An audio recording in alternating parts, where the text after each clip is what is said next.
What's happening, weirdos? This is Max Silvestri, one of the funniest, most talented, and nicest people I've ever known, and I've known him for about 20 years, maybe more than 20 years. He opens for John Mulaney. He is a murderer in his own right. He's got a Netflix special you got to check out.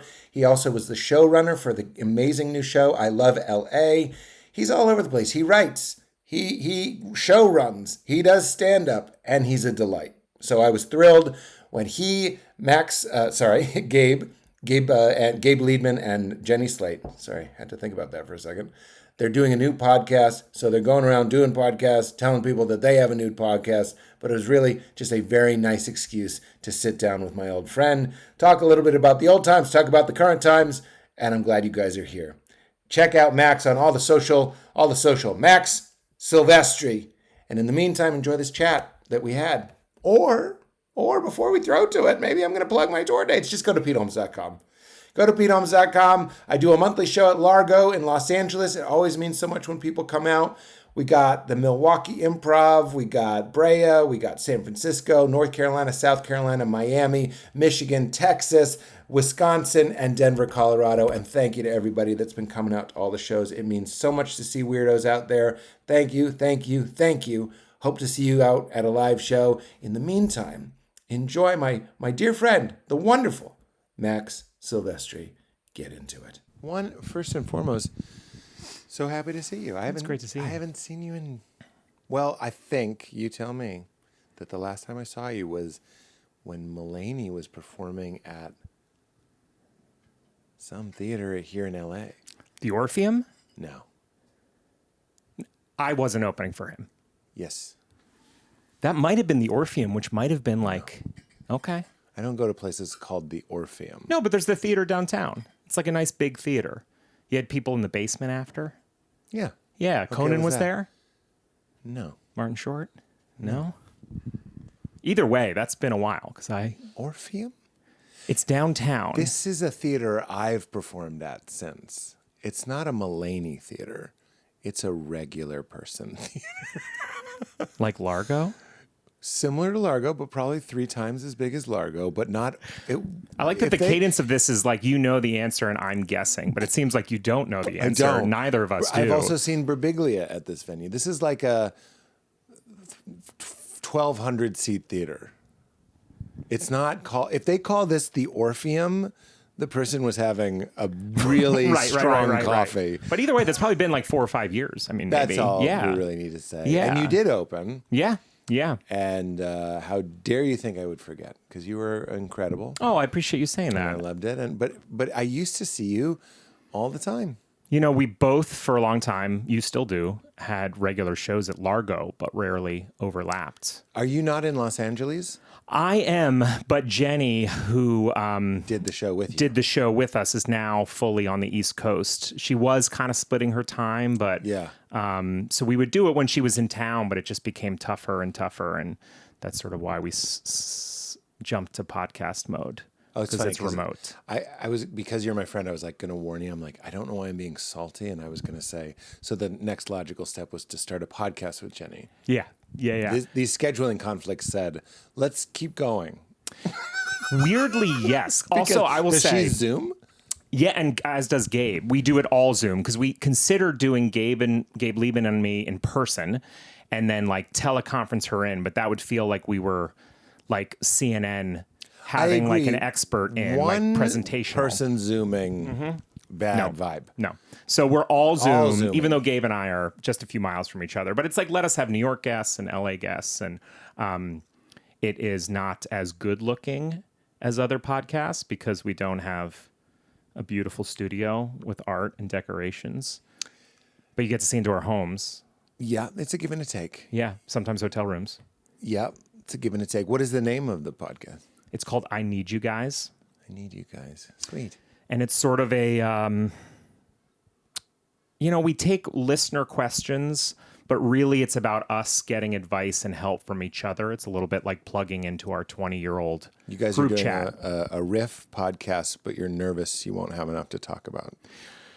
We felt great about it. I told you I was salty today. We would love to eliminate the call-in portion because you will 3 months in.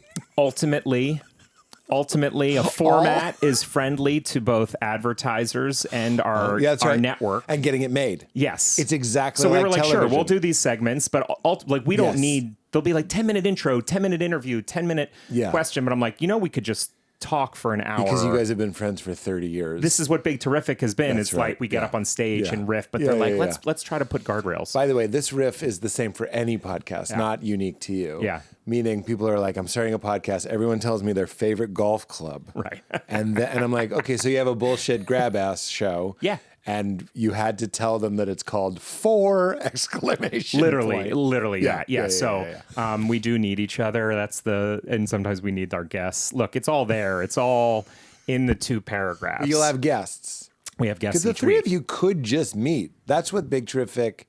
I'm not changing your show. I'm actually trying to give you a compliment that the 3 of you talking was what Big Terrific was. Absolutely. And that was always fun. We definitely don't like run out of things to talk about. Right. But I mean, we waited a solid 16 years after first discussing a podcast to get into it. Our timing is incredible. We wanted to make sure that the money was gone. Make sure the market is flooded. Absolutely. The money is, we actually owe money every episode. We were so in the hole, and it's just like the sky keeps getting smaller and smaller the more episodes we record. But we didn't want the money to be distracting. We didn't want the potential of grabbing an unexploited area to be too distracting. But ultimately we can do it ourselves, and we're all doing less stand up. So it's like, we've always brought this energy together, but I think guests are nice. Guests are nice because there's 2, look, I'll talk about podcast theory Please. a lot because I think it's interesting. Valerie, my wife, and I do the Friday edition of this show, and that's no guest. Right. And there's a different, it's not better or worse. It's just digging in the same direction, meaning mining the same direction every week. Right. And there's no guest to distract you from that exploration. I was going to say exploitation. Yeah. You know what I mean? So you'll have episodes where you're in a bad mood and you just have to talk about that. Whereas like if there's a guest, you just talk about their new HBO show called I Love LA. Yeah. Which premiered last night. Well done. It is. It makes us like less. I mean, you and Valerie being married, perhaps have lovers for life. LOL. Have the O is lovers silent. of lovers L over question mark L4L life. Lovers for life. L for L. But it's like you guys are like we only see each other now really on the podcast. That's a little bit. Well, that's the other nice thing about it is it'll force you to be super friends. It's actually, we waited so long to do it because a lot of the other paths through required like a lot more being entrepreneurial, a lot more like who's going to be the one that's going to book the guests and keep the, we've got to hire someone. When do we have time to, all that stuff that we just kind of knew ourselves well enough after 15 years of doing Big Terrific or whatever, where we're like, it's going to probably fall on one of us. Yeah. There'll be resentment. All 3 of us will like flake on it. So we kind of waited for someone to just say like, we'll do. Oh, then like a network said, we'll do it. We'll do it all. Yeah. And it's now like the best version of our friendship because we get a lot of time together, but it's without even the burden of if you like go for a catch-up dinner with somebody every 4 months, there's kind of like, I know, a lot to get into. And it's not always the most fun the older you get. Gets overwhelming. Yeah, you're just like, well, this is going on in life, and I'm in my 40s. So like this, my parents, Right. This just like puts these like lovely little shape to it, where we're just like and consistency. Yeah, funniest stories and best times. Well, and we can move on from the idea of podcasting because we are on a podcast. We need tips. I mean, we're new to it. No, it's not even a tip. I just think there's something very beautiful about how the more things change, the more they stay the same. So people just want to hang out. Yeah. And you end up using this, the flavor of the times, podcasting, to encourage what you would have done in 1911, which is like gotten together and had a jazz coffee, which was a coffee with a little opium. A little bit. Just a little bit of what? Opium. Opium, yeah. Just a sprinkle of opium. A relaxing jazz coffee. Let's go have jazz coffees. You know what I mean? Yeah. I also think like you and I wouldn't have hung out. I'm not saying that in a bad way. Yeah. And here we are. But we have a lot of shared history. We understand each other, you know, like all that stuff. If you texted and said, "Do you want to get a coffee?" We could have made that happen. We both know it would have gone back and forth, just like you're saying with Gabe and Jenny. Yeah. It's like there'd be cancellations, there'd be resentments. Yeah. Then you're out of coffee and you're like, there's a little bit of all that for this. You know, I wouldn't define myself as like an anti-capitalist activist, but there is something. But I'm also not super pro. There's something capitalism. You know, like I'm not thrilled by it. I don't like the way the engine rolls things over on its, you know, ever turning wheel. Yeah. But I will say that You mean how we're going to die by the sword of progress over safety? Yeah. Or that it's just like it's a system that just can't keep expanding forever. It seems it's cancer-like qualities. Exactly. Yeah. But I will. It is terrifying. Yeah. It is terrifying, but it is like there's something honing. I don't know that I'm using the word right about that. Even like a casual thing, a jazz coffee with some opium is now sleek and monetized and efficient and has a format. And podcasting. Yeah, but podcasting that's like also friendship. You know, it's almost like friendship taken to a market efficiency level. And you're saying there's a little bit of a sadness to that? I think I'm like, from far back, I'm sad about it, but I'm like, oh, actually, it's fixed some things that were, that, you know, like it is this way where it's like, oh, we have this consistency. Well, even with Al and I, we have this, it's not just a date, it's a date over an open fire. Like you don't want to have lulls. Like if we were having coffee, I wouldn't be talking at this pace. Sure. Would you be talking faster? A lot faster. Yeah. You're slowing it down. I took beta blockers for this. I was so nervous just to keep it to not speed up. I know you need clippables. Of course. Yeah. We need a clip. That's it. Hashtag beta blockers. We got it. It's funny. We just did an episode before this. It didn't occur to me once. Let's not even think about clips. It's like thinking about erections. Yeah. Don't do it. Unless you're turned on by erection. Sure. You can think about erection, your own erection. Just let it happen naturally. Yeah. Your body will know what to do. Don't scream in anger at it. Don't yell. Come on. Yeah. Go home. Like a Happy Gilmore go home kind of moment. Like, do you feel like you are a different host when you have a close friend on? Well, with Valerie, I don't even feel, this is weird, but okay, generous question, first of all.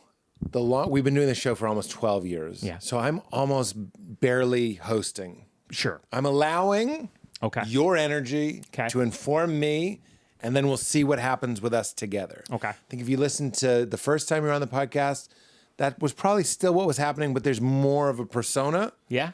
Less and less and less persona. And when it's just me and Valerie, I'm heightening myself, but there's almost no persona because it's my closest person. Yeah. So I'm certainly not going to, I think if you listen to old enough episodes of the show, I might take a stance or say something that I didn't even necessarily think or feel in the interest of keeping the conversation going. That's like hosting. Right. You know what I mean? But I find myself doing that in... We do that all the time. Yeah, it's like you try on takes. Yeah. I actually think, thank you for pointing that out, we could use some more of that. On the show, the episode now. Not just that. That's the energy you're feeling. I'm giving you a note. We'll edit this out. Yeah. Could you have the more honesty's takes? great, but if you could just come up with an angle, a POV would be helpful here. Cut for a second. More takes. More takes. Yeah. No. I think I was just reading something about how, like, in not the olden days, but like the 20s, 30s, people, the understanding that you would act in society, that you were putting, like, we think it's so funny that people on Instagram are clearly like just showing parts of themselves, and it's an act. But socializing used to have more of an appreciation of how it's all an act. Yeah, and like you got to put in the work. And you put in the work, but it's fun. Yeah. Then you go home with your family, and you're real. But you ever see a top coat? Yeah. Nobody wearing a top coat with tails was being authentic. No, I don't. And I don't, like, my wife and I always refer to it. I think it's a phrase, have a wife, and we talk often. Double brag. I think we first read it in Gia Tolentino's book, but I don't know that she coined it. But the idea of with your partner, ideally, or with someone really close, you're backstage. That all of life is like variety of performances, but that with certain people, hopefully, you can be backstage. You're a romantic partner. Yes. Let's put it. Okay, yes, that's a modern phenomenon. Yeah. Gia Tolentino, the cookie dough company, said that just sounds delicious. Sure. She's a New Yorker writer. Okay. Yeah, she wrote a great. All I'm saying is Yeah. she sounds like a delicious cookie dough. You should read her book. It's fantastic. I'm sure it's great. Is it a cookbook of cookies? No, it's essays about living in, the modern internet age. Okay. About representation, and she's sort of a critic thinker. She's great. Fun. Yeah. I thought it was funny that like when you were It's like called Glass Mirror. Yeah. Okay, go ahead. I like this. Memory. Backstage. Yep. My father was not backstage with my mom necessarily in the same way that you and I imagine, are trying to be backstage. Yes. With our It partners. does feel very new. It's a new and welcome phenomenon. Right. But for sure, I do think You would have a male friend that you did sailing trips with. Yes. And sort of like camped by the river. That would be your backstage friend. It would be sort of like a sure. platonic homosexual Which love. even men, in how platonically homosexual it was, would have to call that a drinking buddy. Exactly. You'd have to be Yes. like, he's my testosterone friend. Yes. And we're light on eye contact, but And there big on wasn't. trust. That's what ball games are to me. That's why they're so uninteresting to me. Is you're facing away, but that's what you want: sunflower seeds and facing away. Wait, facing away from who? Like if we were in a ball game, we'd be facing like this. Right. And A I'd be shared like, activity. Max, yeah, you've been married a while, right? Right. I get that a little bit if I hate you. You know what I mean? If I As don't a share, really, but sports, like as a way to get to that, yeah, is nice in that it's like, I think the pressure to fill time, which we don't have trouble with because Yeah. we're comedians and Yeah. we're doing this. Yeah. But I think like the pressure to always be talking or feel like you always have to talk kills I get it. a lot of vibe and makes you perform, makes you do the small talk and be like, God, it's this weather this time of year or whatever. yeah. But I think with sports, it's like only the real stuff comes Only out. oh, really? You have 4 hours or whatever to watch a game, 3 hours. I think you have too much time to sit in silence and premeditate your next asinine comment. Just like AstroTurf is a totally different game. Sounds like you're not really locking into the game. Certainly not. Yeah. But I Go do, Dodgers, come on. No? I'm just kidding. Okay. You're just rooting for fucking bank sheets. And that's not a new take. I'm just like, who cares? Sure. You're just the team with the most money won. Holy shit, really? Yeah, I mean, they just barely beat the team with like the 5th most money. The fifth most money, at least I'd be a little bit like the underdogs with only $800 million. Fair. But it's also, I will say this, it's fun to be in a city where people won, but I also, if I see someone decked out as I did, pulling into the street, decked out in Dodgers clothes, I'm just like, did you win, buddy? That's a take. I feel that's... Is that a take? Kind of coming for sports fandom and city I think identification. it's so dumb. Okay. On the parade is happening now as Still- we speak. Still dumb.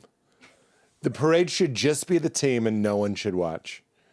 I think it's I'm kidding. That's just a take. you're tried on a believing. take. I like it. But I'm tried also, on a take. I'm now coming hard for it. I also barely watch sports. I'm not like Yeah. Oh, and somebody had the game on. I was doing a show, but somebody had the game on, and I was on the edge of my seat. It was an incredible game. It was an incredible game. Yeah, and I also like barely watched this season. I've got a young kid. I did not have time and locked in so hard You at have the a young end. kid? I I do. I have a didn't 2-year-old. Yeah, that's what's happened since I last saw you. He'll be 2 in January. Let me know when he's 2. Yeah. What's his Why? name? Waylon. Waylon Yeah. Smithers. Jennings. Oh. Yeah. But sure. Who's Waylon Jennings? Another New Yorker writer. Waylon. Is this? Do you know who Waylon Jennings is? Am I embarrassed right now? Yeah, he's a famous okay. outlaw country singer. Sometimes I don't know who things are. That's Sometimes okay. it's a prime minister, and I'm embarrassed. No, you were the one that had the confidence. Like you saying do Smithers? know what a lot of people are. So when you dismissed, you know what I mean? I'd like to. Like you just said that you are someone who doesn't know what a lot of things are, but then when you didn't know what it was, Yeah. you acted like I was crazy. It sounds like you have big gaps. Yeah, that could be. In I your do. I knowledge. have huge gaps. Yeah. So Waylon Jennings is a singer. Yes, he died many years ago. He was like a 70s, 80s, Mama Don't Let Your Babies Grow Up to Be Cowboys. You know, he was outlaw country great. Yes. Yeah. I just did to you, by the way, I'm realizing, because my daughter's name is Leela. Mm-hmm. People will say Futurama. And I'm like, no. I promise I wouldn't have said Futurama. Yeah. What is she No. named after? You don't want to. Okay. I'll happily do it, though. No. Have you done it before on the podcast? I'm sure hundreds of times. Okay, yeah. But it means the dance of the universe. I don't know why. That's beautiful. Yeah, it's beautiful. Yeah. It's beautiful. We liked the name Waylon. I read his memoir while my wife was pregnant. And it's one of those, it's a very fun, loosely written memoir, but it's one of those sobriety memoirs where the person misses drugs a lot more than they care about detailing the interesting thing they did with their life. So it was a lot of like, and then, me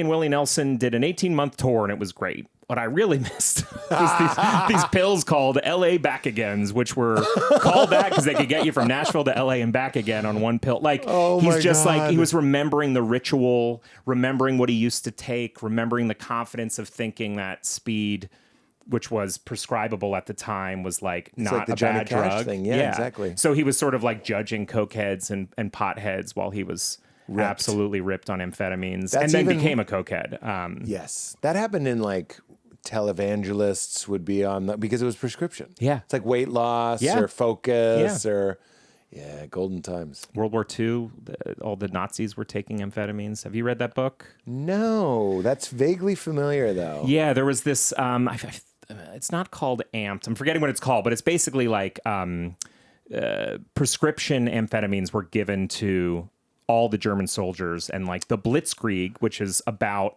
a fast front, east to west through Europe, was basically powered by 24-hour a day movement because they were all on such intense amphetamines. Wow. And they used to just give them, they were like in chocolates that were called like Mommy's Little Helpers. This company, Hildebrand, sold chocolates that had amphetamine in them, and like literally painted on the box was like a housewife with a vacuum, dusting the cabinet, glistening house. Just, we hadn't quite realized. Wow. It was as dangerous as it was. Oh my God. Yeah. Wait, that wasn't how they packaged it for the soldiers. You could just buy that? No, the soldiers, they were giving them like intense pure, but this was before that. It was a legal over-the-counter Merck, a German pharmaceutical company, was like, it was like one of those things they hadn't quite realized what the downside was. Wow. They were just like, the only downside is if you stop eating the chocolates, so just buy more. There's no problem. Yeah, there's no problem. Wow. Have another chocolate. You're being weird. What is that movie, Requiem for a Dream, where she takes speed and she cleans her whole apartment? She's like, oh, this is amazing. Yeah. Yeah. I bet it is. Until it's really not. Yeah. And that movie, the ending is pretty intense. I mean. Yeah. The Waylon name just came from, we're not, I love his music, but it was more just like, we like the name. Where do we go with Wayland? Wayway? What are you going to call him? We call him Wayman. We call him Wayway, but Wayman a lot. Wayman? Yeah. I'm glad I asked. Yeah, Wayman. This episode is brought to us by our friends at dupe.com. It couldn't be easier. Let me ask you, have you ever fallen in love with something like a couch or a lamp online? I have. And then your soul leaves your body when you see the price tag? This happens to all of us, and this is where dupe.com comes in. I've been using Dupe, and it is awesome. You just type dupe.com/ before any product link, and boom, like magic, it shows you similar, more affordable versions. I'm talking same vibe, same quality, sometimes even the exact same thing, just not marked up with a fancy label. Like say you find a chair you want, it's way too expensive, you pop in dupe.com/ in front of the product link, and you might find it for half the price. Now you can buy two and make that breakfast nook really pop. It's totally free, no sign up, no weird pop-ups. You can even add the browser extension or grab the app. So stop overpaying. Dupe.com is really the easiest holiday shopping hack. Just type dupe.com / before any product URL in your browser, and boom, it instantly finds you more affordable alternatives, perfect for gifting. They even have an app and a browser extension you can download, including the #1 app on the entire app store. No account required. Get into it. I am thrilled that this episode is brought to us by our friends at Kachava, because we worked with them a few years ago, and I've literally had a Kachava every day in the course of those years. I'm obsessed. It is a superfood shake that has not just protein, it has everything. And we all know it's hard to eat healthy. You go grocery shopping with the full intent to make something good and nutritious and delicious, and then you're so wiped from shopping that you just order takeout. I've done this, and that's why I love Kachava. It's hard getting enough protein as a mostly vegan person, and Kachava makes it so easy, and so delicious. It's insanely tasty. It's a whole body meal made from 85 plus superfoods. We're talking nutrients and plant-based ingredients. Gives me all-day energy, helps me have my digestion work smoothly with fiber and probiotics. It supports muscles and metabolism with protein and electrolytes. Even helps my brain and my immune system stay sharp. I'm currently on a chai kick because it's kind of got a cozy fall vibe to the flavor, but they have 6 incredible flavors: chocolate, vanilla, chai, matcha, coconut acai, and strawberry, which I'm also currently obsessed with. I usually toss in some greens, maybe a little peanut butter, maybe some almond milk, give it a shake, but it's also just good in water, so I travel with it. And I'll drink one on an airplane, just shake it up, and boom, I didn't eat some terrible in-flight meal and compromise everything I believe about nutrition. So no artificial stuff, no gluten, no soy, no weird additives, just real food. Your future self will thank you. Go to kachava.com and use code WEIRDO at checkout for 15% off your next order. That's Kachava, KACHAVA.com. Use code WEIRDO for 15% off. And what is surprising you about being a father? I know, by the way, you're supposed to say you love it, but I'd really love to know, like, it's really hard, right? I mean, it kind of kicks your butt. It is, yeah. You're coming above the clouds. Around 2, I think it starts to, they show up more as people. It's like kind of hard to separate the hard stuff from, so when he was like 10 months old, I got, a job that took me out of the house a lot, and it was like a little faster than we expected in terms, like I was working and touring a bit and doing some writing, but it was like, okay, now you're going to be in an office, 60 hours a week, and then you're going to be on set. The show I Love LA. That's premiered on HBO yesterday. It did. So suddenly it was like, it was right before his first birthday. We were suddenly dealing with stuff we hadn't dealt with yet, in terms of like my wife was home way more and I was like racing and feeling like absent and can you do enough and all this. And then right before his first birthday, our house burned down and we had to move into a friend's house. Why and how? Oh, because of the fires? The fires, okay, yeah. I thought you had your own. No. We were part of the pack. Version. No. So I'm so sorry. Thank you. So you were in Altadena, or? We were in Altadena. Yeah. It was our first house. Oh no, man. It burned down. And then I went back to work like 3 days later. And because you need a new house. You're like, yeah. And also it was, I'm kidding, but like there is a little bit of like, look, I was lucky enough to have a job, but also get to throw myself into something that was like, had normalcy and continuity. Where did you move that? Like, where did they go? Well, I mean, we all moved into a friend's offered their place up in kind of like near Lake Hollywood. Right. And so we're still there. Oh, wow. And then I worked for 7 more months kind of around the clock while we were sort of Max, all... But like, you lost your house. Isn't that like a huge trauma? Yeah. And then were you distracted? You just said, yeah, like Mulaney, by the way. Yeah. Yeah. There was like a real Mulaney, yeah. But no, I know, I'm there. It was. I mean, it's the most dramatic thing that's ever happened to me. Walk me... Well, you don't have to. No, it's wild to experience the event that you are almost sure would be the organizing event of your memoir.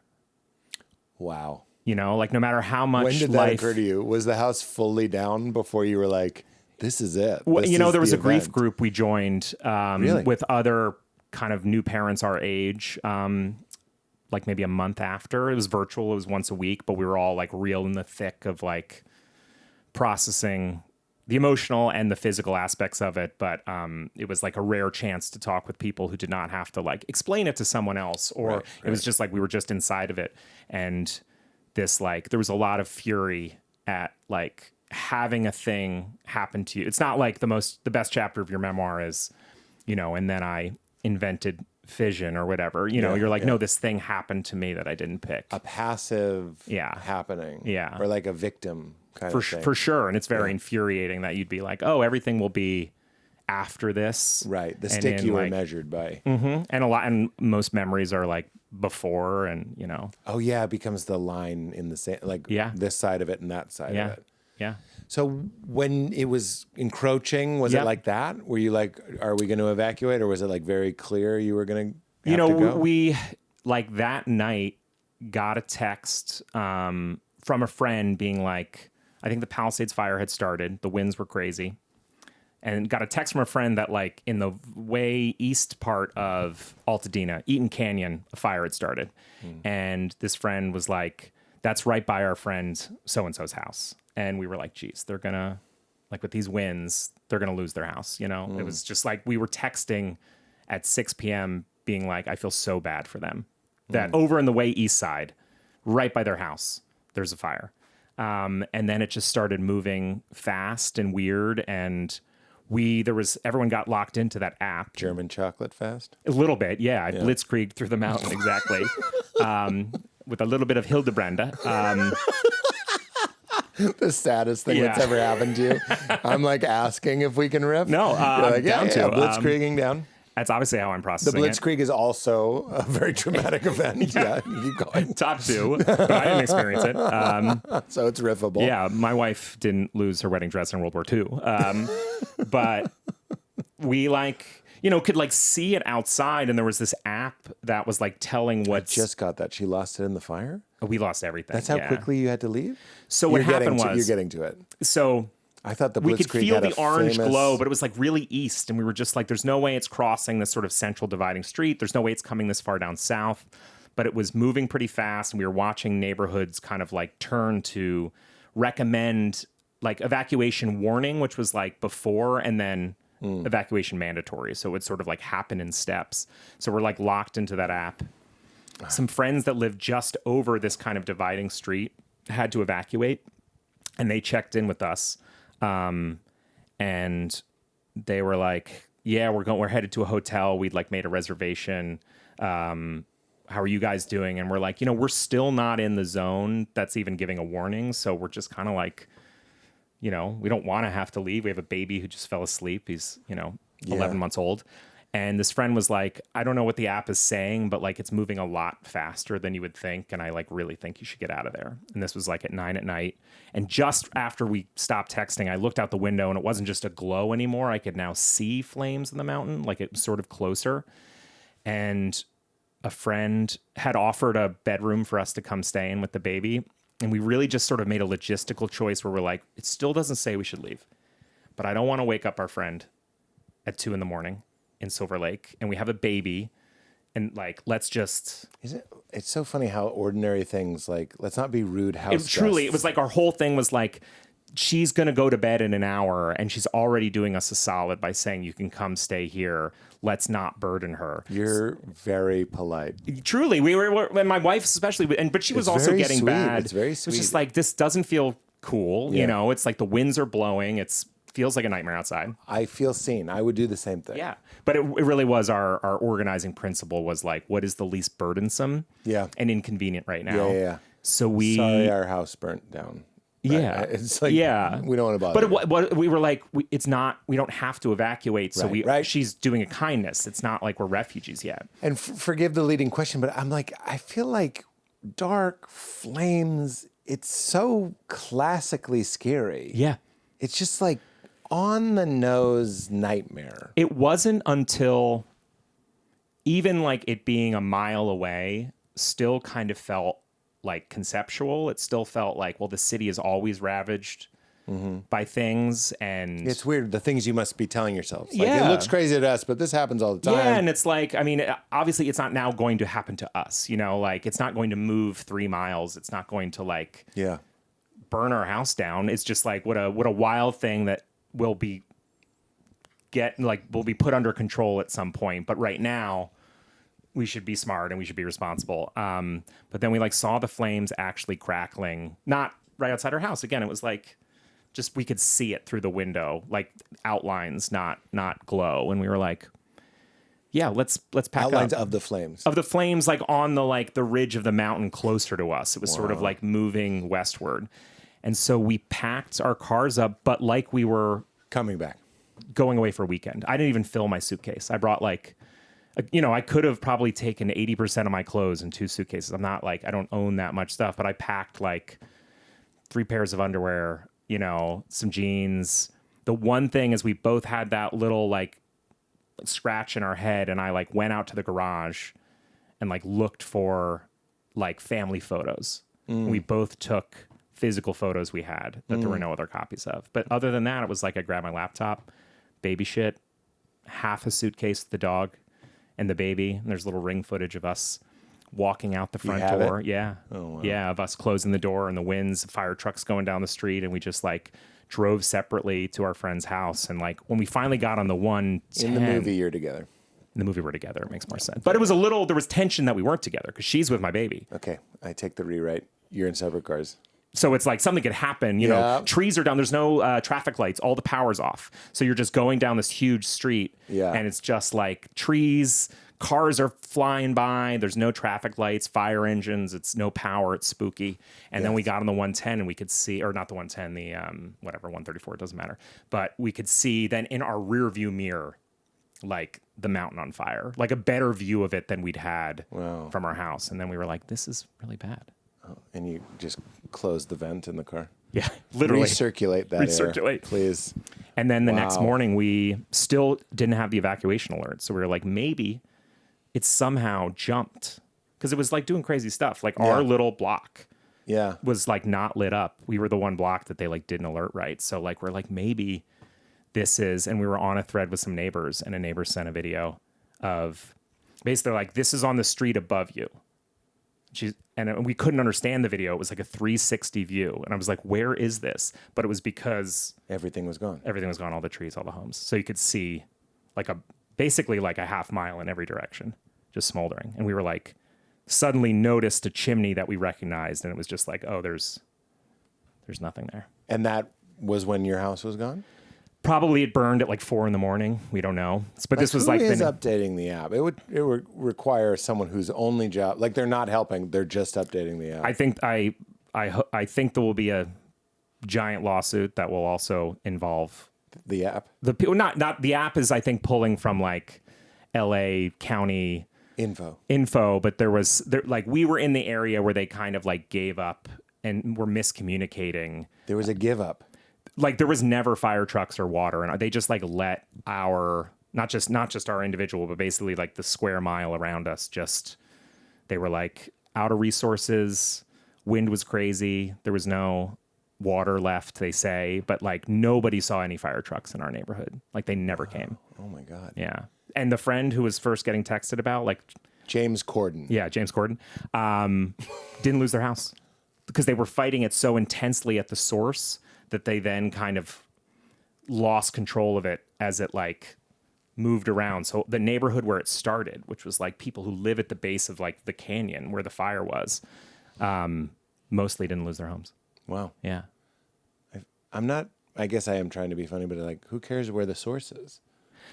It's interesting, if only that there's video of it starting. I see. Because a transformer overloaded. And there is gas station security camera footage and a few house cameras that are synced up to time. So they know exactly when the brush fire started because they should have turned it off. Really? No, I care about it where it starts, but it's like a Seinfeld, but it's like the source of the fire is wherever the fire is. For real, yes. But like we'd have to have some direction, so we go, let's keep you send you're started. Like it's you're playing SimCity or you're playing whatever and you're like, we have this many trucks. No, it's and, chaos. It's chaos. And I sympathize with the people trying to fight it and obviously with you guys. For sure. I don't know why I said that kind of political thing. I'm just saying, it felt like almost ultimately first responders are more important than us. Like ultimately they're heroes putting themselves on the line is what you're saying. Not in the line necessarily near our home. I mean, so is that what you dealt with in these groups? First of all, I didn't know there were groups. I'm glad there are groups. You got to like unfiltered be mad, be sad. Yeah, and it was 10 weeks. I'm sure there's other like this was put together by a friend of a friend, someone I know plays soccer with like a trauma therapist like my age, and so kind of put an Instagram call out, like anyone looking for free whatever. So it just was like 9 people. It wasn't like we're in a VFW hall like all standing up and sharing. It was just like it happened to be 8-9 people that had like kind of the same demo. Like everyone had young kids, everyone's about my age, but it was like nice to have a little space where you don't talk about logistics. It was just like, right, just the feelings. yeah, and complaining about people talking to you about the fire in your regular life, which is nice to have. You mean the exhaustion of having to tell the story a bunch? What do you mean?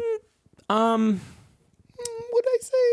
No, I mean, like, that's part of it, but it was everything. It was like people had a lot of different reactions to learning the news, to not knowing. You end up having to do a lot of work to make other people feel okay with how they're doing, with reacting, listening, supporting. It's like, I think there's really no way around this. This isn't like a judgment, but it ends up being like more of a burden is created for you by all the people that encounter you that are trying to help or trying to listen or trying to do the right thing. But because they're so scared of it ever happening to them and also not wanting to offend you, like, Yeah.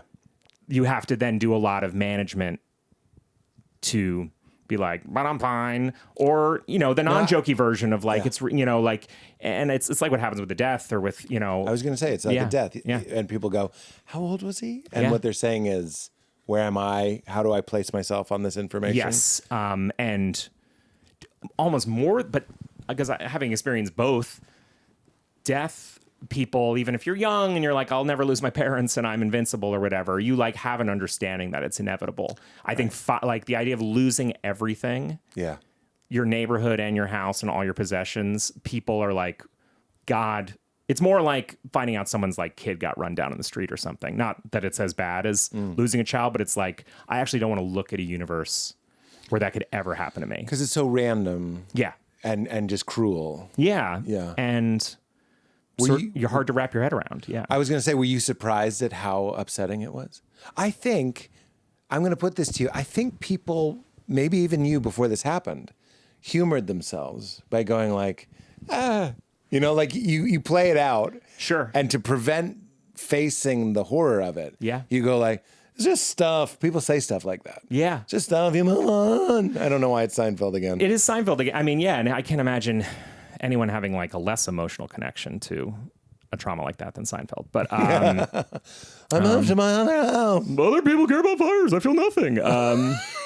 Obviously, fireplace. There's nothing broken in me, but it makes me good. He's having a real breakdown. Yeah. I don't know why I don't care. I see people get hurt. I feel nothing. I try. It's a confession. Yeah. The whole crowd. Hannibal Lecter. Yeah. I've always tried to connect. I'm telling you, I'm scared. Stop laughing. This is not the clip, by the way. The clip is not the clip. The fire's making Jerry realize that he's unable to experience empathy. That's what the clip is, if you need a title for it. No! I tried to make myself cry. Yeah, I mean, like, I yes, and like, I moved around a lot as a kid, and so like had less of like, for my wife, I think, who like parents still live in her childhood home. When she goes home, she like reconnects with her 6-year-old self. This idea of like one house represented a lot psychically, I think loomed larger for her than me, who like... Oh, so it was really hard for her. Yeah. The idea of a place for you guys, your newlywed home. And the potential of our child growing up there and like what life... Like we moved there when she was, 4 months pregnant or whatever. It was like, to imagine a life for him. So that robbery is wild. I think there's a millennial... like urban hipster thing where I like feel like I realized in hindsight that like my personality was more connected to like remnants of things than I thought. I had kind of been like, oh, I have to, every time I move, these fucking books again. And like, these graphic novels from when I was 23, like loved them. Especially when you have a kid, I'm like, am I really going to like... Yeah. Get into them again, more hobbies. You sort of have these like things of your life, kitchen stuff when your parents did this, and you have the clothes you bought for your first whatever. Hadn't ever done that work, and then was suddenly, I think, like the real like the wild thing was being like, I could have any personality now, like all these like totems or whatever of like that period in my 20s when I was really into this, or I was going to do, it was really like more connected to things than I expected. Yeah. And when you say I could be anybody now, you could say that in a good way or a bad way. You're saying it in a bad way? I'm trying to experience it in a good way. There is like a cleansing. Well, I think that's another fantasy. Yeah. If you'll allow, when those fires were happening, you can't help but wonder what it's like. And I think, again, a self-preservational fantasy, a delusion, is that you'd be like, fresh start. Yeah, yeah. But please know, with respect, that I'm hearing you. It's not that. It's not that. You way. kind of do. I mean, you get there. It's just not an immediate. Of course not.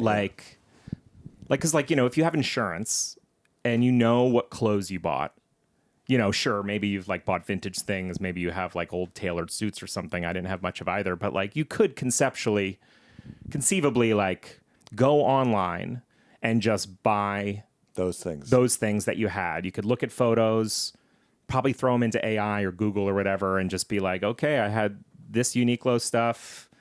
That's on Depop. This is on alexmill.com, Your best joke. What's that? What do we call Uniqlo? It's your joke. Mine? Asian M? Did I? That's your joke. That's me? That's you. Wow. You said that to me in a Uniqlo 20 years ago. That feels like a tweet I deleted at some point, probably out of nervousness. Probably when you got that HBO gig. I don't think Asian M is wrong, but they're clearly Asian leaning. Yeah. Yeah. I mean, it's like H&M. Japanese company. Yeah. H&M. Yeah. Wow. I can't believe you didn't remember I didn't remember that at all. I remember where I was when you said it. Because I was so upset. Uniqlo? Yeah. Yeah, but I remember where we were in the store. That's so funny. I remember actually running into you in a store. I don't remember repeating a tweet. Or maybe I then tweeted it because I had the idea there. Probably because knowing me, especially back then, I yelled at you and insisted that you tweet it. You did. I was like, that's You're always the very funniest. encouraging about jokes and personas. I genuinely, a lot of advice of yours sticks in my head. Is that true? Yeah. Oh, I thought you were making fun. No. I'm curious, what? Well, I remember, and I think we've talked about this, that at one point after doing a big terrific, you said to me, this is in New York. So this is in New York. This is probably like 13 years ago or something like that. We're all about 10 years in. Yeah.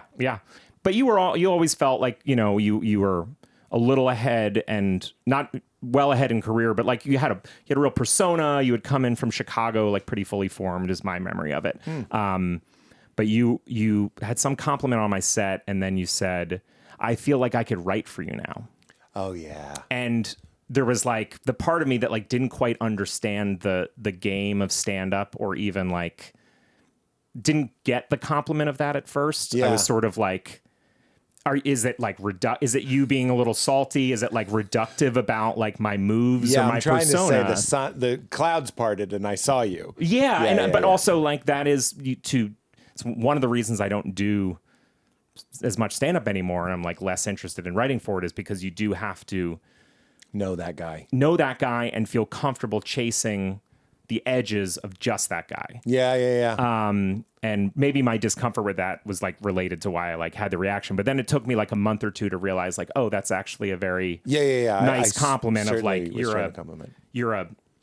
are a thing on stage that like one can understand and write to, and it was like very nice. But I still think about it often. Oh, I love that. I'm sorry to interrupt with a self-serving question, but you ever get curious about like, how did I come off? You know what I mean? Not just me, but how do you remember?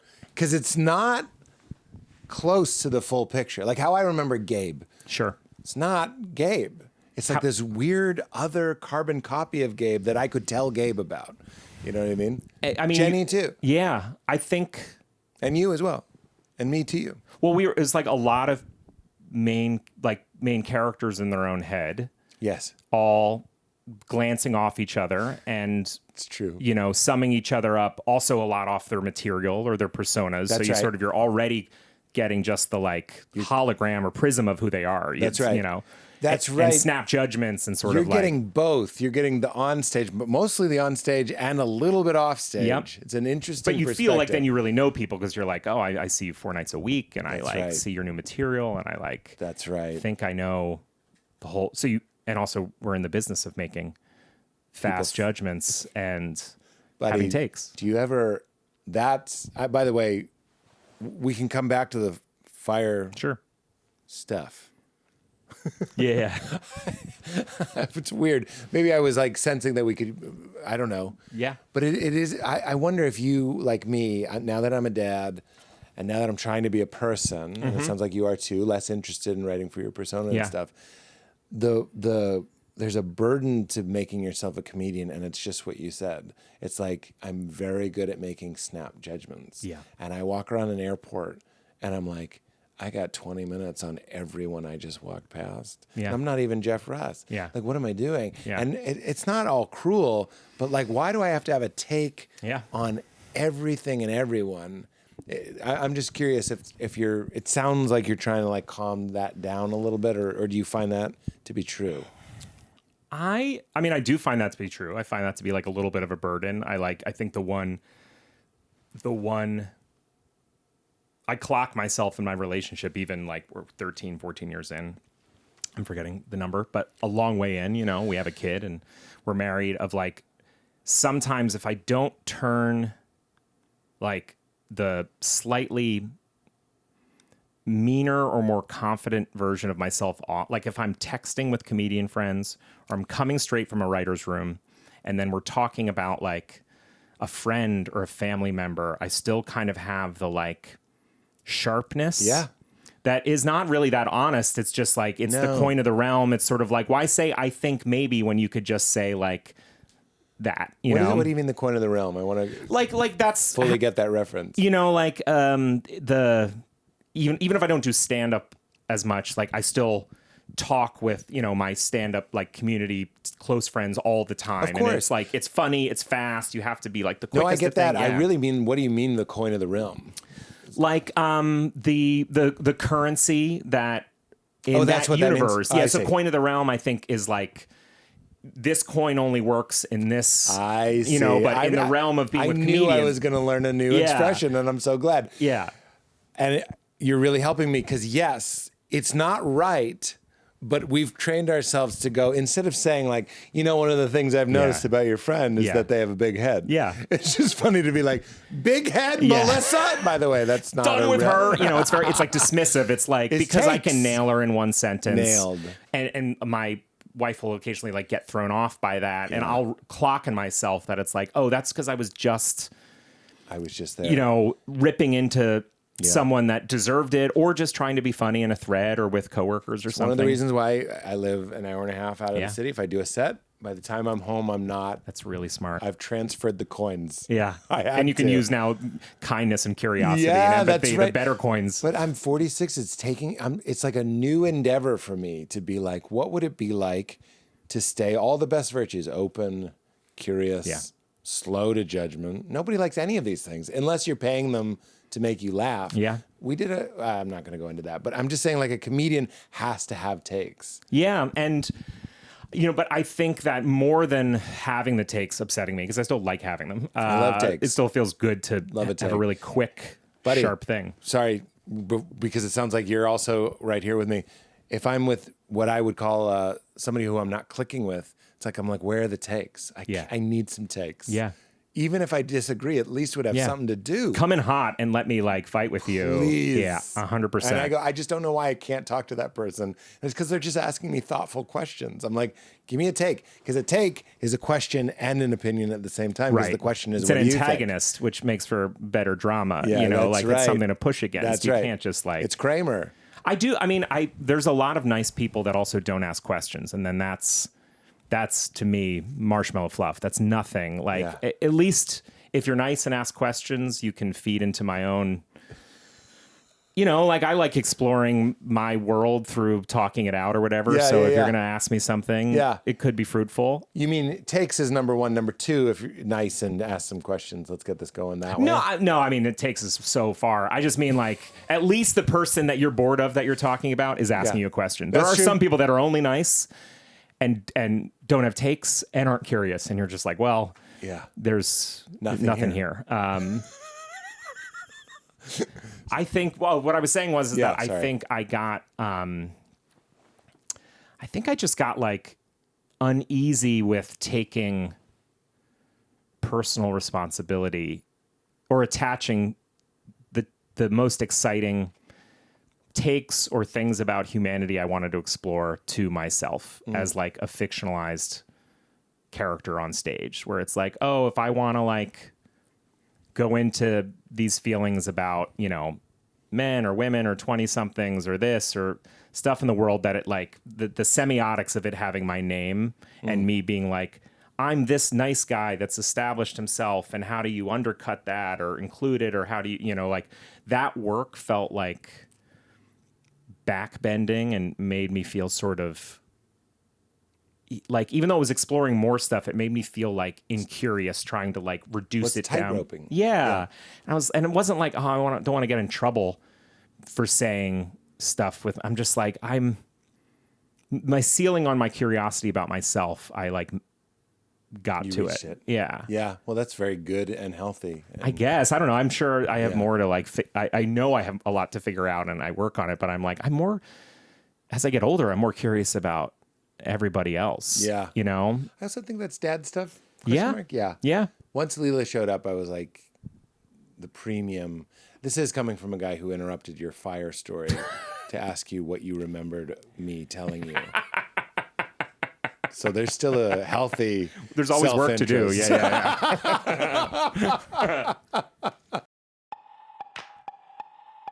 This episode is brought to us by our friends at Dadgrass. Why is it that when you want to relax and just have a little fun, modern weed products strap you to a rocket like a confused chimp and blast you into outer space? You can't follow a movie, you can't hold a conversation, you're just orbiting the Earth, surrounded by empty pizza boxes and a lot of regret. Well, can't we just take the edge off? Well, can't we just get a little giggly with our friends, keeping our feet on the ground? Well, thanks to Dadgrass, yes we can. I am obsessed, legit, with their leisure drinks. It is a sparkling yuzu-flavored can that ships legally to all 50 states if you're over 21, and each one has 3 milligrams of THC and 6 milligrams of CBD, which is the perfect dose so you feel happy and relaxed without the hangover. Plus, they're stackable for a bigger buzz, and they are fast-acting, which means you'll feel it in about 10 to 20 minutes so you can get it just right. Get leisure drinks and all of Dadgrass's products, including their joints and gummies, all at dadgrass.com and use promo code WEIRD. Dadgrass.com/weird and use promo code WEIRD for 20% off. That's dadgrass.com/weird. Use promo code WEIRD for 20% off. Check it out.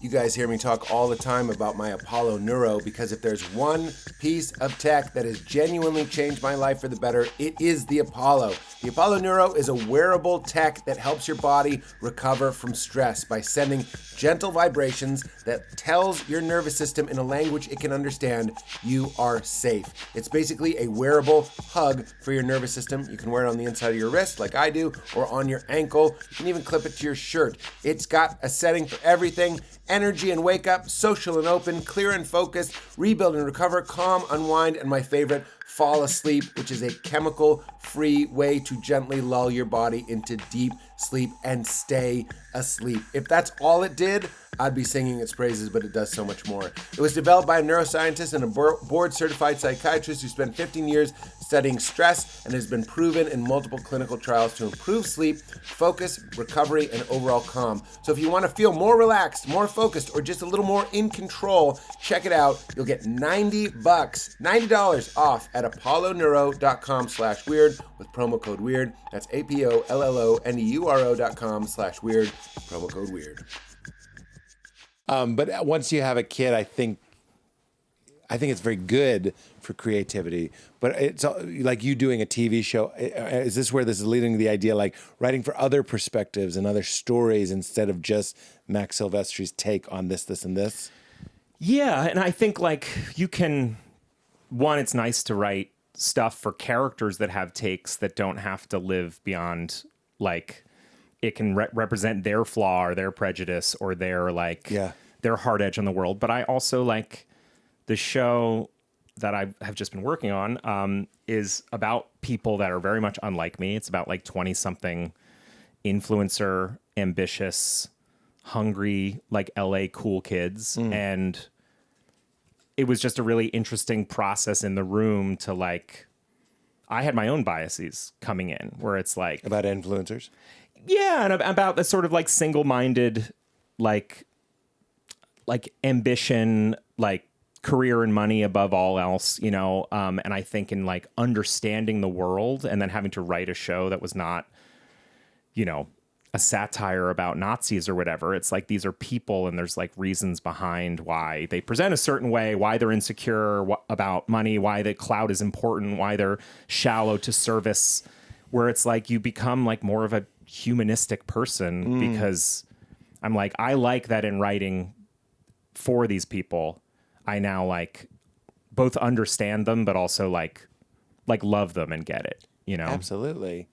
The example, and I'll make it briefly, that I always make is Green Book. The racist drives a black guy. Yeah. And then you had to drive influencers, and you had this road trip. Sure. And what did you figure out? Obviously, just base humanity stuff. But is there anything that in your research that surprised you, or? I think ultimately it was like getting to know getting to know really well the people that like inspire the show and the world, and it's just like.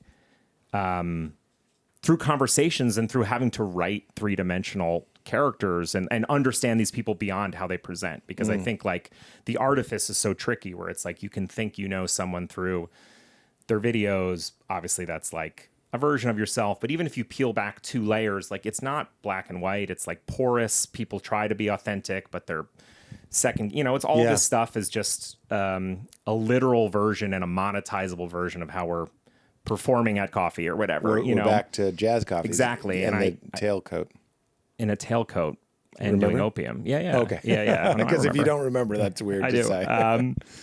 And I think it's just like a modern current manifestation of like... It is. You know, there's no ladder that you can expect to get footing on when you're under 30 now. I think like there's no like waiting your turn or thinking that stuff will be fair, and if you know punch the time card that there's like safety in a home and retirement ahead of you. Like I just think those like myths are being busted, and so it's like get it, and so the panic is not out of greed or self-centeredness. It's so survival based. Max, you're so articulate and thoughtful, and I'm glad. I like because I came in, I think, with a similar. Thank you for that compliment. I think I edit it out. Take it out, or take out me thanking him. Leave the compliment. No thanks. I think I like. You know, I'm a 42-year-old like man who has a child and has changed my attitudes towards like, you know, fame or the pursuit of it as I've like gotten older and realized what I care about, and you can't help but bring your own judgment to people that are like, I'm 27, all that matters is this. Yeah. You know, where I'm like, that's wrong. Right. Is how I probably started, being like, you need to wake up and blah, blah, blah. Do you think people looked at us the way we were looking at them? Like, I mean, you and I were going to a bar in Brooklyn and talking about our, I don't know, wieners. Yeah. I do think... My dad must have been like, what? Well, you started in Chicago. Uh-huh. How old were you when you moved to New York? 24. 24. Okay, so you were barely older than me when you... Maybe 25. I'm just thinking that, like, I remember being like, I wasn't even... 25. I don't think I was out of college yet. I was coming down to do shows at Rafifi, like, on, like, Friday nights. I'd, like, drive down from New England, like, knew Greg Johnson, knew Eugene a little bit from doing comedy in Boston, and... You know, like, I was this sort of, like, over his skis... sort of precocious, you know, like I wanted a place at the table. I didn't know what the table was. I didn't know, you know, was fighting for something. So I can imagine that I was like hungry for something around a bunch of, you know, late 30s guys that had grinded it out, or, you know, to me, they didn't seem that much older, but I'm like, oh, I was like, right. We were the young kids. Yeah, we weren't like waiting our turn. We were like, I'm going to go hang out and ask for spots and beat down doors. Older guys were I caught some of it, were mad. People were mad at Aziz. Yeah. I remember Aziz got a lot of it. And for being super young and breaking pretty quickly. Yes. And I like never broke in a way that like, I think there was like, you're taking food off our table, or this is like some sort of, but yeah, you sort of, I think I've now learned the perspective of like, I hope that, you know, young people in this position both like make the money I think they need to make if they want to like protect themselves and fight for a place in this like world that doesn't want to welcome them. But I also hope that they then, in their own time, in their own way, like find the path to like peace and love and like disconnection from, you know, the validation that comes from that relationship to your phone. But it's like, it doesn't mean that they should start like that at 17 years old and just be like, I'm cool with it. It's like, no, actually you need to be hungry and messy in your 20s so you can like start sharpening the tools in your 30s and then get happier in your 40s. You kind of just do it in a different order. Yeah. And you're right. I'm learning from you right now in real time, or considering for the first time, that they don't really have the luxury of being like, of expecting something promised, something structured. I was talking to Bigley about that. It's like, at least you and I were like, well, there you do a premium blend, and then you do a presents, and then you do an hour. All right, Van Harris's cell phone number, things are looking good. You know, exactly. you like you had these real markers you could grab onto. And there still were until very recently those markers. My question, you started getting to it, is do you think, and you're not here to represent all of these people, we're talking about human beings. Yeah. I'm just wondering if in your research you think, are they fulfilled? Are they aware that this is like just a knife fight that they're engaged in right now? And once they have some money, maybe then consider something else? Or, I mean, I can't, you know, like I'll speak for Rachel, who created and stars in the show, and because she would say this, where I think Rachel Sennett, she's an actress and comedian she co-wrote Bottoms and starred in it with Ayo Edebiri, and she was in Shiva Baby, and she created the show, and it sort of stars some of her real life friends, but also, you know, people cast to play these influencers, and she's, you know, she's in the middle of the knife fight, you know, and I'm like, you don't get to sell and make a show on HBO at 29 unless you work really hard to get it, you know? I think she's doing this to build for later. I think she has sort of like the awareness that there's sort of you can't hop off the treadmill at this, you know, when you have a moment when you're young. You're only young once. You have a lot of life to feel fulfilled, but actually like youth as a currency, and it's sort of like why I think like shallowness is the wrong word, but the sort of like image obsession with like people this age, or even the characters in the show, is interesting to me, because it's like, it's not vapid for the sake of being vapid. It's actually like youth and beauty as a currency is expires. Yeah. And then it just expires. And they know that. Yeah. I don't even know. I did not know that. We didn't know that. No, I had no idea. When you say I was 25 when I got to New York, I'm like, oh my God. Yeah. Like now I'm like, that's so young. Yeah. I remember feeling, I had no concept of being young or not young. And I think probably I was also, social media was not the same when there was Facebook, there was MySpace, but like I was not image obsessed in my 20s. No. I wanted things. I was ambitious. I wanted like validation from peers, but I was never headphones. Like, what's that? White headphones was the first one. What do you mean? The iPod came with white headphones.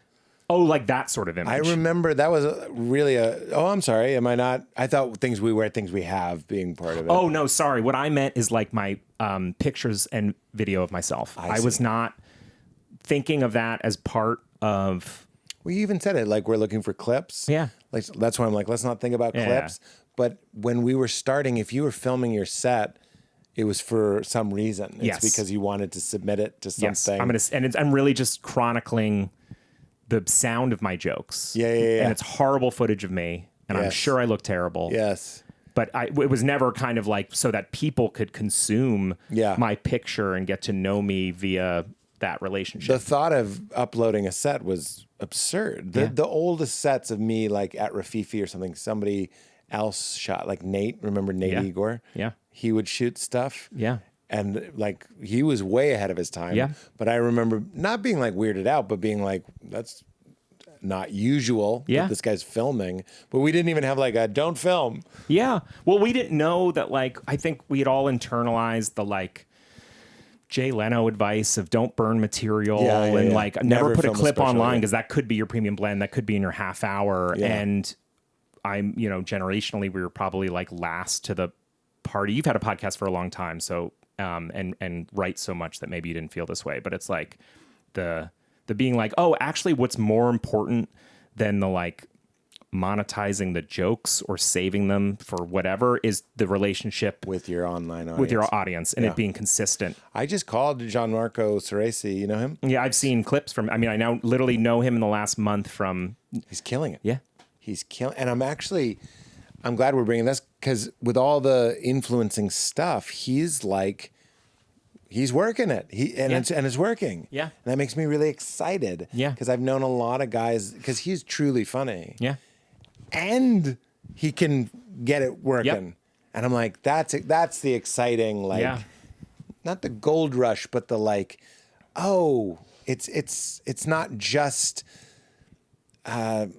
spectacle. Yeah. It can also afford very talented people a way to like connect with their audience. I agree. And like the connection and the stuff that isn't, like, I know there's still people that do it begrudgingly to sell tickets to get eyes on them for jobs or for, their own special or whatever it is. Like, there's still a little bit of like, I have to do this. Yeah. But more and more, I think just the connection actually in the work you make, putting out content becomes the work. It's sort of what podcasts are a little bit, where you're like, oh, we're killing time trying to write material or just have people buy tickets. But then you start to be like, people care a lot more about the conversations and the moments that happen than they might about the perfect 3 minutes or whatever in your special. True. Well, I was going to ask your opinion, like, because following Gianmarco's advice, he was like, you need to post your shorts, and then he's also like put in like a 4-minute clip of stand up from a show, and I was like, I'm the old guy with the fedora, with a ace of spades tucked into it, being like, but you got to save it for Carson, and I'm like, are you in agreement? It seems like nobody cares. I'm like, if you put a joke before it's fully done on YouTube and then they see you do it live. My wife is 10 years younger than me. She's like, nobody cares. But I don't know. I still catch myself being like, I don't believe it. Yeah. I mean, like, I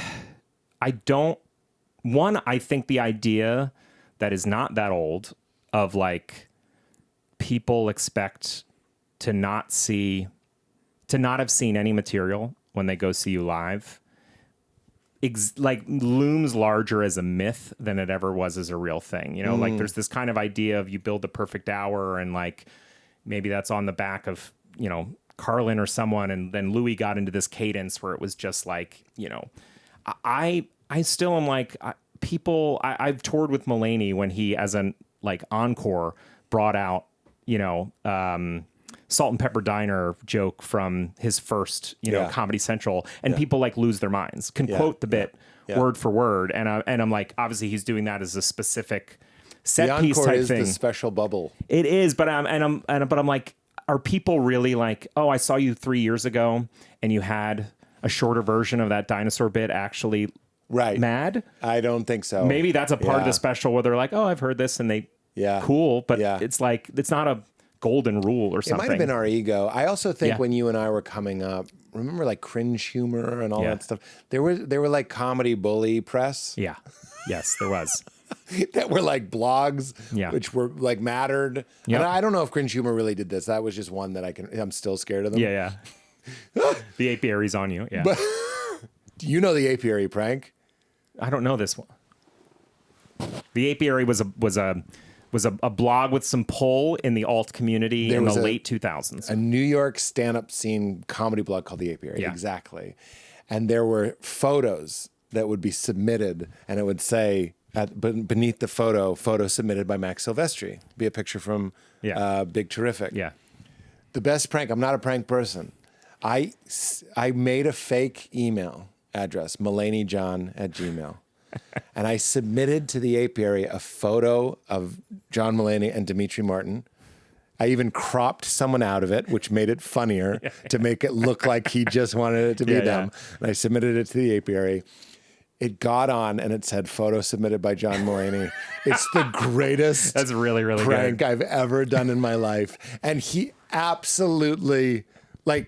he didn't get upset. He laughed. He did ask me. I think he didn't even have to ask. We were just like, hey, take that down. Yeah. But I still have a screen grab of it. because it was my finest hour. Photo submitted by John Mulaney. We might have even talked about how uniquely embarrassing it is that people submit photos. Right. Also, there wasn't an industry alternative. Like, people were only self-submitting photos. That's right. It's like funny now to read like a Deadline or a Hollywood Reporter announcement, and it's got like a handsome photo of a showrunner, and then it says photo submitted by the show, and you're just like, well, that's a bummer. They didn't pull you from Getty Images. You were just like, I'll go out and make my assistant do a shoot in front of bricks. Like, that sucks. So it's still, there is a higher stakes version of it. Yeah. Yes, but the apiary mattered. It's so funny to be like, and I was with Dimitri. Like, that was exactly the sort of hunger, the no stakes hunger we had, where it's like, if I can be on a free show with David Cross, the way in which this would change my life. Yes. It was the sort of like heady. I'm going to show it to you. Do you mind? Please. And then I have a great apiary story. I can't wait. Because of photo searching being so good, I can type it in. Wow. Not only do pictures of John come up, which is weird, but here is... Oh, that's really good. It's this deeply embarrassing photo. It's important that it's captioned Dimitri Martin and John Mulaney, photo submitted by John Mulaney. It's double John Mulaney. How fun. And it's April 29th, 2009. The honey shot. Do you remember it was called the honey shot? Yeah. That was just like their weekly, like on Fridays or whatever, they would drop a Sony Cybershot photo from a bar show. And it would be a big deal. Yeah. Okay, so there's a hand on his shoulder that shows the cropped out person, really which good. I think is the chef's kiss. Really it's the chef's kiss. Okay, what's your apiary story? So the apiary probably stopped operating in 2012. I mean, like it was just a guy. It was just a guy, and the scene kind of like the East like the Village Comedy scenes. Bureau. Yeah, You know the Comedy Bureau. Yeah, but you barely would even see him around that much. It wasn't like he was a figure. I met him once or twice, maybe at the ECNYs, the Emerging Comedian of New York Awards. He was there. But big deal at the time when I was in New York is the Apiary did like an interview with me when I like had my show at Rafifi. And one of the questions was, you went to Brown. What was stand-up like in Providence? Did you start in college? And I basically explained that I started at the Comedy Studio up in Cambridge because Providence had a really bad stand-up scene, and that I tried to do. I forgot, Rick. Yeah. Okay. So Rick was up at the Comedy Studio. That was like where I first got going, but then I tried to do stuff locally in Rhode Island, but it was like a really brutal New Englandy local scene. And I called out in the interview, like as a joke, like, oh, I went to do this Rhode Island funniest comic competition.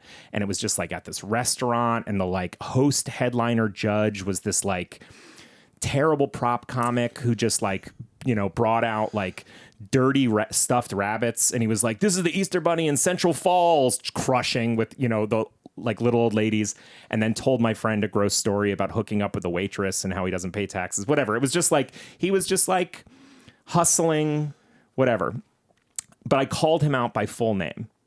This is so 20s, this story. So it's also so early 2000s because you had no fear. Yeah. And I just was like, he's a character that appeared. And I think he bragged. I think maybe I said this in the interview. And luckily I can't remember his full name, but he said that the rumor was that he had, like killed someone, and gone to prison for it and not ratted on anyone. And so it was kind of like mob affiliated, that he'd like beaten someone up in a bar fight and they died and he'd gone to prison and never said anything. That was like part of his lore that he maybe talked about. Oh no. But I said all this to Nate from the Apiary in, let's say 2008. It's 2016. I'm out in LA for work. My wife, not wife yet, but she's with our, dog or whatever in Brooklyn. I get a Facebook message from this Rhode Island comic being like, who the fuck do you think you are saying this stuff about me online where people can search it? This is truly 8 years later. Like, he just found it. He's like, you realize you're taking money out of my pocket and like costing me jobs. Whenever people say out of my pocket, it's not a good. It's like Mulaney's bit about, are you a tough guy? No, you're a tough guy. Tough guys ask if you're a tough guy. Regular guys don't ask, are you a tough guy? That's so funny. I don't know that joke. I don't think being friends with John. Yeah. He just speaks in bits, and you're like, that's a bit. And he's like, I did it once. Like,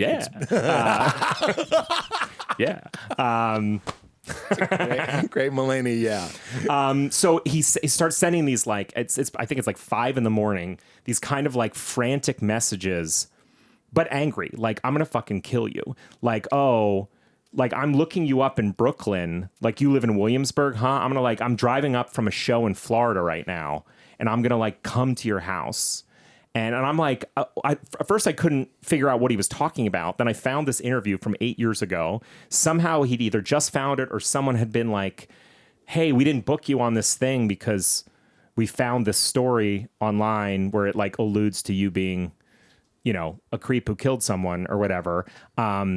But he genuinely was like making threats about going. And he was like, why would you threaten someone whose whole thing is that they went to prison for killing a guy and never like ratted on anybody? Like, you think I or people I know like wouldn't do something about this? What is happening right now? Yeah. And this is on Facebook Message. I'm in LA in like an Airbnb for like a Bravo show. I'm hosting some like weird job. I'm so scared.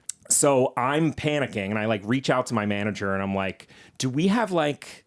What do we like? Are there resources? Like, what's the recourse? He's like making literal threats and saying he's like getting in a car and driving back to Rhode Island from Florida and is going to like stop in my house. My like girlfriend is in the house.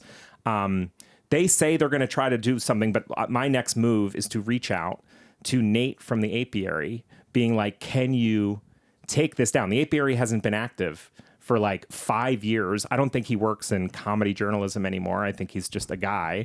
So he finally replies like hours later and he's like, I don't think I even have the password to the blog spot anymore. Like it was just a free online thing. You're and I'm like, well, you're going to go ahead and click forgot password. Yeah. Can you figure it out? And he's like, I'll have to try. I don't have that email address anymore. So I am like trying to also bargain with this guy driving back. So you replied to him. Oh yeah, and I was like, "What? No, that was some interview." And I like, but then I'm like, "I'm really sorry. I was like 24 and never thought that this would like stick around and all this stuff." But I'm like, I'm trying to change. And also, he was like, "Why do you on your website?" That was the other tech. He was like, "You're posting stuff on your website about me. Like, I'm gonna kill you." And I was like, "It's not my website. It's a blog that I did." An interview, like it was just so clearly like an interview, but he's like, I just found your website. Like it was like he was like a 60-year-old man like screaming at me. Yeah. And I was like, it's not mine. I'm trying to get it taken down. Like really like I'm wrong. I'm sorry. Wrong. It was like it was a dumb thing for a kid to say. I don't really know you. I don't even remember how much we met. And then he cooled, like I did get it changed like within 24 hours. They basically just like redacted that paragraph out, or maybe even just took his last name off or whatever it was. Wow. And he like cooled down and he like apologized, but it was like this 24 hours where I was like, I don't do well with things like this. Oh my God. This whole story, I'm like, sir, I do not disrespect you. Yeah. I'm just like being associated with it freaks me out. And I'm like, because I think we're similar that way. Yeah. I'm like, I don't like anybody mad at me, and I certainly don't have a like devil may care attitude about like burn bridges and deal with it later. All that remembers is that they remember you. No, I like want everyone to be nice and think I'm nice. Doesn't matter what you think about Silvestri, as long as you think something. Yeah, don't read the reviews, weigh them. That's what I always say if they're talking about you. I just heard that this week. I really like it. Weigh them. Wow. Yeah, it's good. It's so old timey. Feels like a 60s cigar chomping impresario. Scales mattered a lot more back then. Like there was a lot of weighing happening. Yeah, and you get, I guess, print magazines and put them on. It's like, are we weighing the whole magazine? Yeah. It's like a truck weigh-in. Yeah. You weigh the magazine, you take the article out, you weigh it again. I get in the tub with all the reviews, and then I see how much water spills over the edge of the tub. And it's that's a displacement. It's a displacement thing. Yeah. What is that? What is the term for that? Yeah, water displacement? Aren't you right? Yeah, but it's volume. Volume, yes. Volume yes. What's the volume of your reviews? Don't read your reviews. Determine their volume. Shout out to the apiary. What a long, big shout out you just got. I can't believe you had one of the finest. I'll never forget is you talking to your representatives. Yeah. being like, he says he's in the car. Yeah. And then you hang up and they're like, we're on it. Yeah. But you're like, how on it can they be? Yes. And you hang up and then you're just like, you know what I mean? Yeah. Like those moments. Yeah. And I think it was like, you know, you always feel bad as like someone in this kind of like in a business where you like have to travel quickly or, you know, I remember feeling bad that I was like in a nice paid for house in Silver Lake while my girlfriend, I think, was like dealing with our like new puppy. And I was just like working, you know, 2 hours a day or whatever for some job and getting all this stuff paid for. And I'm like, so someone I was cruel about in a blog interview 10 years ago might come to the door. Don't and answer threaten the door. you. Yeah. But I'm working on it. Jehovah's Witness on Halloween mode, baby. I'm going to need lights out. Lights out. Exactly. Well, Max, the new podcast is called, let me get it from memory, We Need Each Other. It's close. The sentiment's there, but it's not going to help people in the search bar. We need you guys. I need you guys. I need you guys. I need you guys. Oh, it's closer than I thought. Yeah, you did great. The show is called We Love L.A. I don't know why I'm doing this. I love voice. LA. I love LA. I like that you bring the we to both. I like how generous you are with it with being a group thing. But no, it's I love LA. I need you guys. Okay, I'm sorry. I Need You Guys is the new podcast. I love LA. I'm excited for a new show. Yeah, it's Sundays on HBO. Always the best. Yeah, it's very exciting. We're after The Chair Company, which is very, very funny. It's getting less funny, and I'm not saying that as a dig. It's just becoming more of I'm really drawn into the the thriller part of it. It starts being like, and then it's like, I'm like, when his daughter, no spoiler, but we watched the last one, and we turn off, we absolutely love it. Yeah. And we go, it's less funny, but I like it more as a show now. What a fucking... Yeah, they're really doing a great thing. Zach Kanan, too, I know from the New Yorker, second New Yorker, because he did cartoons for the New Yorker. I did not know that. Yeah. So I maybe I'll have him on because I've tried to get Tim for years, but not to say that Zach is but I have a feeling he might be Larry Daviding this situation. Interesting. I know that they hate so much doing press. Oh, really? I think Tim really doesn't like talking about. I think what comedy. he does is so brilliant that if you talked about it, it would ruin it. Because one of the things I want to say to him, which would ruin it, is you really seem to be a person that finds how people talk to be absurd. When people are like, really? Yeah. But why would you want him to weigh in on that? Right. Don't like tell the story behind the hate he Yes. has for small talk or whatever. Right. You're like, oh no, I like just let the work speak for itself. Exactly. I stand by his decision to And not also, do this and other podcasts. I was like you do Pete's podcast. No, Zach, okay. Tim. Maybe Zach will. Yeah, I don't know his position on it. I was so happy to know almost nothing about the show going in. Me because too. I feel like, they have the pull to have me pay attention, and it's HBO. But I was like, I'm not walking with any agenda here. And was surprised a lot. And that's how I'll be with your show. I'll know a little bit more.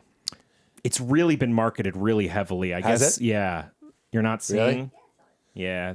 But that's okay. I'm curious what you think, because it is about people very much unlike us. Well, I'm excited to see it. Yeah. But don't please, because when my show on HBO, I would take it personally that you're not seeing marketing. I'm out there growing my own so nice. fucking hops. Are you? No. In farming? No. We do have bunnies. Working the land? You have bunnies? Yeah. Oh my God. Yeah. If you're ever coming through That's amazing. with the kiddo, Yeah. a lot of chickens and bunnies and Does Lila?